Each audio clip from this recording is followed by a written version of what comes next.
I think red is my color this year. Yeah. Fat, fat, hong, hong, fat. What? I don't know.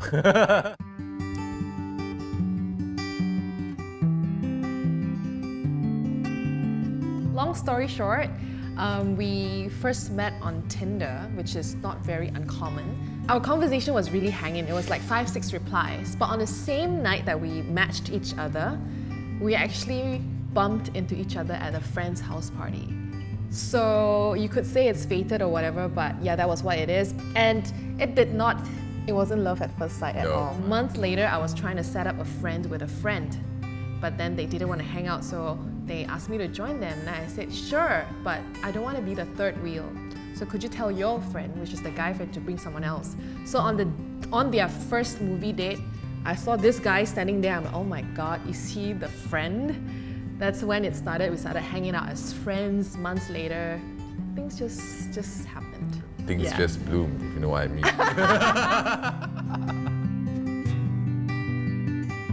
One particular date that I remembered was we were supposed to feed the homeless.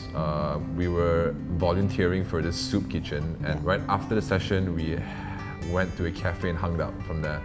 And I realized she was friendly, first of all, down to earth, and very loving as well. So that's where I knew that she was the one. Yeah. Right?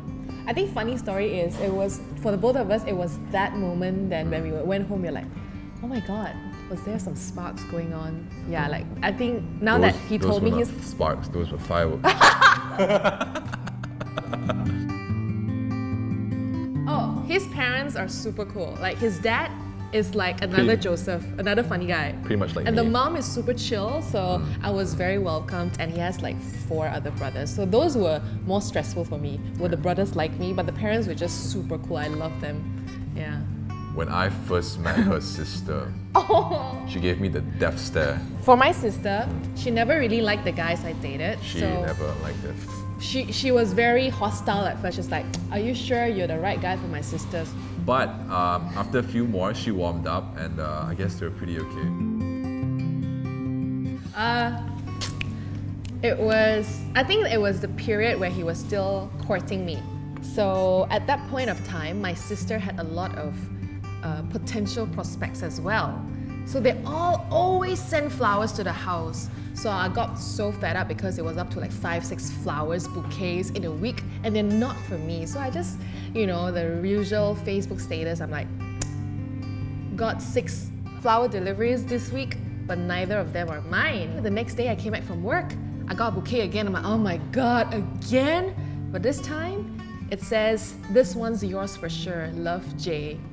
Immediately the next day. So I don't know how he did it, but good job. I did it, guys. That was very sweet. I did it all by myself. For me, a couple of years back, I had a slip disc, and I was actually admitted in the hospital for a good week. And so she would come by to visit me every day, every single day when I was inside with my favorite food. And I thought that was pretty sweet. It was a very simple gesture, but I really appreciated it. Thank you. You're welcome. Oh, I didn't know that was sweet for you. Yeah, now I know. Anything to do with food, I am yours. Actually, got 2 things, Ken. Can I talk for the whole day? So he does this thing at night. From the other room, you can really hear because it's so bad. And the next day he'll wake up, oh yeah, I don't know, my jaw hurts. Because you grind the whole freaking night and I couldn't sleep. That's why. Yeah. Really? It's grinding that I hate. Is it that bad? Yes. Okay, what's mine? Okay, for my turn. What do I hate about you? I think I know. Yes, the morning. So you see, I'm a morning person, all right? And I love waking up at 7 o'clock, 8 o'clock in the morning, just to get, to see the sunrise and all. Maggy hates it. Every time, like during the weekend, I wake up at 7 or 8, can we go out and see, can we have breakfast together? She wakes up in the most annoying mood ever. What? No, sleep. Okay, so our first year together, we actually went to Bangkok, okay? So, let me tell all of you, alright? Including the crew I'm gonna behind, hide my right? face. We went to Bangkok, and We took the train, and the hotel that we were staying at that time was right beside the train. We stopped at the wrong one. We stopped the station before the supposed station from that. The first thing Maggie said, don't roll my luggage bag on the street.